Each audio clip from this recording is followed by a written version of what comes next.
ধর্ম উপদেষ্টা ডক্টর আ.প.ম খালিদ হোসেন বলেছেন, দুর্যোগ দুর্দিনে অন্তর্বর্তীকালীন সরকার দেশবাসীর কল্যাণে পাশে আছে এবং থাকবে। পাশাপাশি আলেম ওলামারা আছে।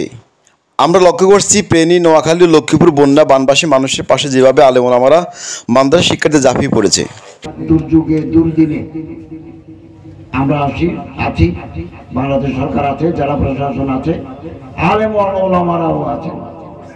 আমি লক্ষ্য করছি ফেনী, নোয়াখালী, লক্ষ্মীপুর যেখানে বন্যা দুর্গত মানুষের পাশে আলেমরা, মাদ্রাসার বিভিন্ন হুজুর ওলামায়ে কেরাম ঝাঁপিয়ে পড়েছেন।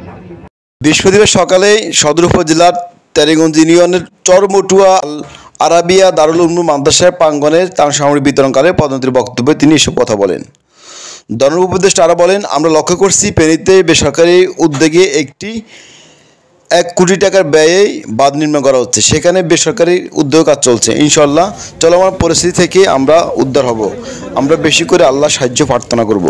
তারা মাঠে ময়দানে সাহায্য করছেন এবং ওই ফেনীর ওদিকে, মৌরি নদীর ওদিকে 1 কোটি টাকা খরচ করে বাঁধ তৈরি করা হচ্ছে বেসরকারি উদ্যোগে।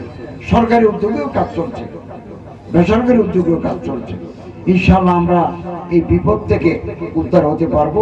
আমরা আল্লাহ তাআলার সাহায্য কামনা করি, আপনাদের সহযোগিতা চাই।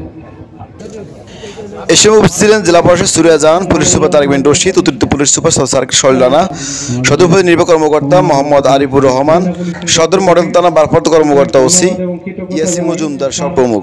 মোহাম্মদ রুবুল হোসেন, লক্ষ্মীপুর।